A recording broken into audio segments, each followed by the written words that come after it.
თითქმის 10 წლის შემდეგ სასამართლო მაგდა პაპიძის საქმეს უბრუნდება. ამჯერად სარჩელი თავად ქმარშვილის მკვლელობისთვის მსჯავრდებულმა უვადო პატიმარმა შეიტანა. მაგდა პაპიძე ციხეში მეტ თავისუფლებას ითხოვს. ამბობს, რომ სამარტო საკანში მარტოობით დაიღალა და სხვა პატიმრებთან კომუნიკაცია, სწავლა და მუშაობა სურს. გადაიყვანენ თუ არა დახურული და ნახევრად ღია დაწესებულებაში ქალს, რომელსაც მომატებული რისკის მქონე პატიმრის სტატუსი აქვს და კანონის შესაბამისად სასჯელს მკაცრ პირობებში იხდის, ეს გადაწყვეტილება სააპელაციო სასამართლოს მოსამართლეთა კოლეგიამ უნდა მიიღოს. 27 წლის ქმრის და 5 წლის შვილის მკვლელობისთვის მსჯავრდებული მაგდა პაპიძის საქმე წლების წინ ნაფიცმა მსაჯულებმა განიხილეს და ერთხმად გამამტყუნებელი ვერდიქტი გამოუტანეს. ქალი უმძიმეს დანაშაულს დღემდე არ აღიარებს და ამ თემაზე უკვე აღარ საუბრობს. კურიერი პიესმა მოსარჩელე პაპიძის პროცესი ექსკლუზიურად გადაიღო. ხათუნა გაგნიძე არის რეპორტაჟის ავტორი, რომელიც ახლა სტუდიას უერთდება. ხათუნა, საღამომშვიდობისა. საღამომშვიდობის. გველოდება ძალიან საინტერესო რეპორტაჟი, რომელსაც მაყურებელი სულ რამდენიმე წუთში იხილავს. როდის გამოაცხადებს სააპელაციო სასამართლო გადაწყვეტილებას მაგდა პაპიძის მოთხოვნასთან დაკავშირებით? დიახ, 4 შაბათს 11 საათსა და 50 წუთზე უნდა გამოცხადდეს სააპელაციო სასამართლოს მოსამართლეთა კოლეგიის გადაწყვეტილება ადამიანობა ადამიანური.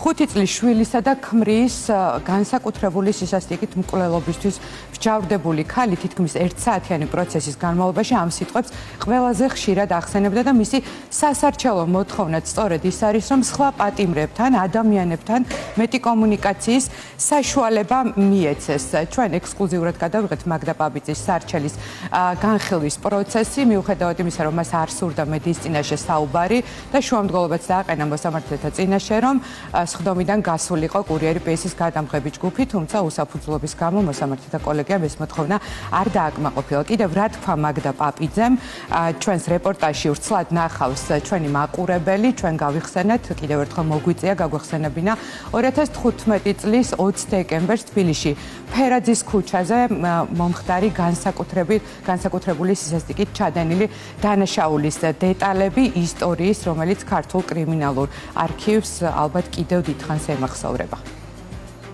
მე არ ვამბობ, მე არ ვამბობ, რომ შეცდომაა, მაგრამ ის რო ზომბად იქცედა, ჩვენ არც ინტერნეტი გვაქვს, არაფერი ხო? ცხოვრება გადის.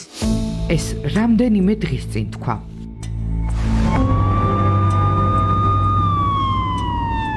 ამტკიცებდი და ვბრძოლებდი ჩემი სიცოცხლისთვის, ჩემი პაწაწუნებიჭის საფლავის ნახვისთვის, რადგანაც ამის საშუალება არ მომეცემა, მე არ მაქვს არაფრის პრეტენზია, არც სიცოცხლის. მაგდა პაპიძე ცნობილი იქნეს დამნაშავეთა სასჯელის სახით და ზომად განესაზღვროს უვადო თავისუფლების. ეს კი დაახლოებით 10 წლის წინ იყო, მაშინ, როდესაც მაგდა პაპიძე ქმრისა და შვილის მკვლელობაში 12-მა ნაფიცმა მსაჯულმა ერთხმად დამნაშავედ სცნო.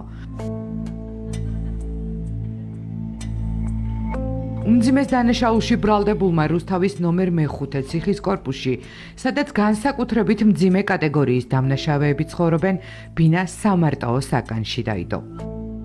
უვადო პატიმრობის ათვლაც 2016 წლის 6 ივნისს აქ დაიწყო. ასე გამოიყურება თითქმის 10 წლიანი პატიმრობის შემდეგ მაგდა პაპიძე. უვადო მსჯავრდებული სააპელაციო სასამართლოში საკუთარი სურვილით და კონკრეტული მოთხოვნით დაბრუნდა. ის კანონით განსაზღვრული მკაცრი რეჟიმის შემსუბუქებას ითხოვს.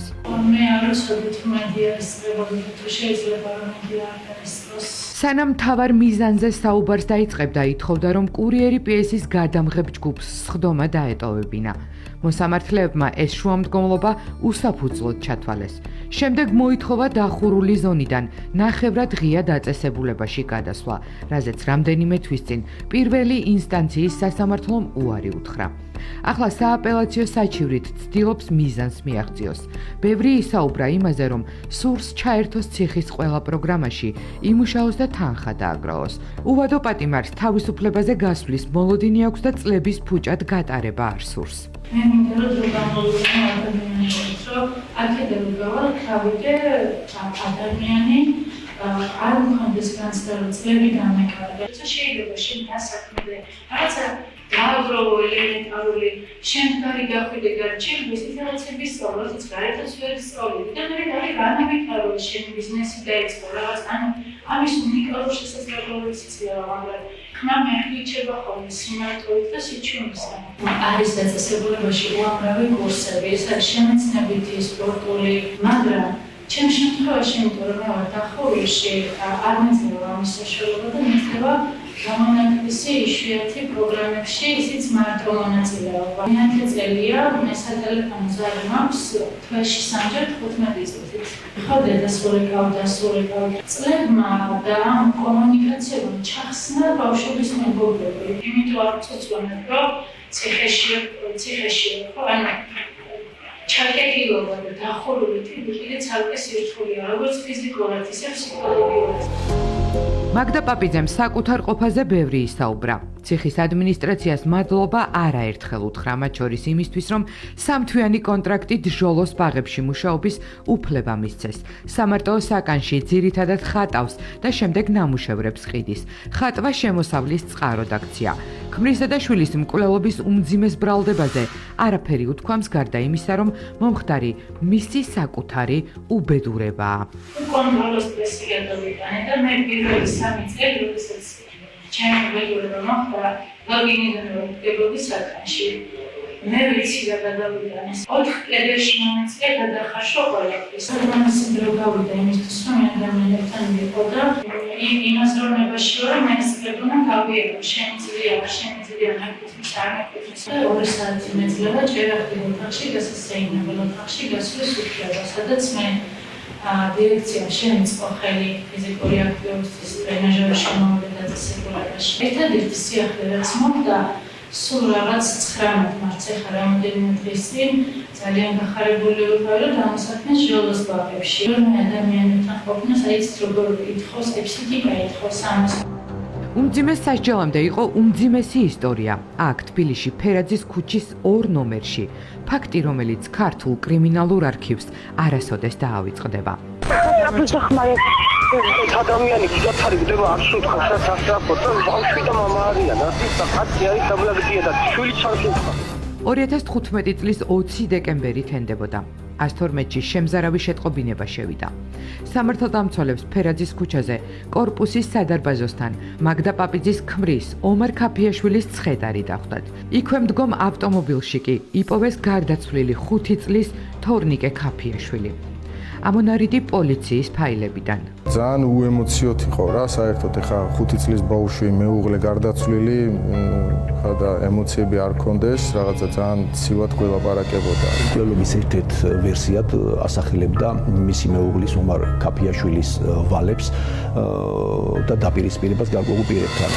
გამოძიება პირველ წუთებში ყველა ვერსიას განიხილავდა გარდა ერთისა, რომ მკვლელობა მაგდა პაპიძემ ჩაიდინა. ქალი იმ დროს ამტკიცებდა, რომ ქმარშვილი ხაჭაპურის საჭმელად გავიდა და დააგვიანდათ. მათ მოსაყვანად წასულს კი სადარბაზოსთან ცხედრები დახვდა. მალევე პოლიციამ სულ სხვა სურათი აღადგინა. საგამოძიებო მოქმედებები ჩატარდა საცხოვრებელი კორპუსის პირველ სართულზე. აქ სისხლის კვალი მაგდა პაპიძის საცხოვრებელი ბინის კარამდე მივიდა.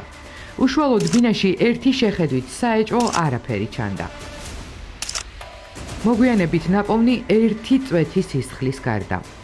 წვეთი მაგიდის ქვეშ აღმოაჩინეს. ბინა სპეციალური ხსნარით დამუშავდა. ეს ნათება ნიშნავს, რომ აქ დიდი ოდენობით სისხლი იყო და გაძმინდეს. გამოძიებამ დაადგინა, რომ ეს ოთახი მკვლელობის ადგილი იყო. გარედან ისეთი კვალი მოდიოდა, რომ რაღაცა სისხლიანი დაათრიეს და სახლი იყო დალაგებული. მთავარი ეჭვმიტანილი მაგდა პაპიძე დააკავეს. ის ქმრისა და შვილის მკვლელობას თავიდანვე უარყოფდა, თუმცა აღმოჩენილი მტკიცებულებები საპირისპიროს ამბობდა. მათ შორის გარეცხილი გადასაფარებელი და სახლთან ახლოს ნაგვის ურნიდან ამოღებული სისხლიანი ნივთები. გაირკვა, რომ მაგდა პაპიძეს მეგობარი მამაკაცი ჰყავდა, რომლისგანაც ბავშვს ელოდებოდა. მეუღლეს ეჭვი გაუჩნდა. ქალმა კი ახალი ცხოვრების დაწყების სურვილით დანაშაული დაგეგმა. მოგვიანებით ცნობილი გახდა, რომ დაკავების შემდეგ უმძიმეს დანაშაულში ბრალდებულს ორსულობა შეუწყდა. ეს ვიდეო კადრები მკვლელობამდე ცოტა ხნით ადრეა გადაღებული. მაგდა პაპიძემ შულთან ერთად მაღაზიაში დიდი ზომის ურო შეიძინა. ურო, რომელიც თორნიკე და ომარ ქაფიაშვილების მკვლელობის შემდეგ ნაგვის ურნაში სისხლიან ნივთებთან ერთად იპოვეს, საქმეში მკვლელობის იარაღად ჩაიდო. ამოიღეს პაპიძის წერილიც, რაც დანაშაულებრივი გეგმის ნაწილად შეფასდა.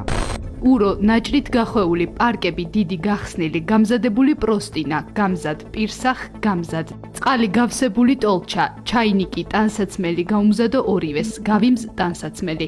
სიდენიებს გადავაფარო შავი დიდი პარკები. გამოძიებით დადგინდა, რომ ქალმა მძინარე ქმარი თავში უროს ჩარტყმით მოკლა, შვილი კი გაგუდა.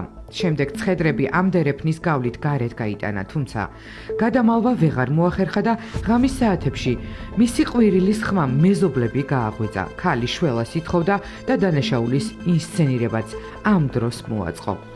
ბავშვი ჩასვა მანქანაში რომ მივედით შემთხვევის ადგილზე, გული მქონდა გახეთქილი, ან დაესვენებინა სავარძელზე ან რაღაცა, თავით ჰქონდა ჩაგდებული იმაში რა. გაშინელი კადრი. მოგუდა. ირძე აფარა ხელი, იმიტომ რომ ბავშვ ტურჯი აქ დაზიანება ქონდა, ეტყობა ხელი რომ მიადო ასფიქსიითაა ბავშვი გარდაცვლილი. ბავშვის ფრჩხილებში იყო ამის ტანსაცმლის კულებიც იყო, ამ ქალის ან ბოჭკოები იყო, როგორც ექსპერტიზამ დაადგინა, ასე რომ როგორც ჩანს ბავშვი ბოლომდე ცდილობდა იქნება თავი დაეღწია და მანქანაში რატო ჩასვა ის თავისი გარდაცვლილი ბავშვი, რატო უნდა რომ მieყვანა, იმიტომ რომ ორივე უნდა და სადღაც ისეთ უკაცრად ადგილას გადაეყარა ეს გვამები და მისულიყო უკვე და არ ვიცი, წავიდა ხაჭაპურის საჭმელად, სად გაქრენ არ ვიცი. ან მიზანი ეს იყო. საქმე უამრავი მტკიცებულებით სასამართლომდე მივიდა. მაგდა პაპიძემ ბრალი აქაც უარყო.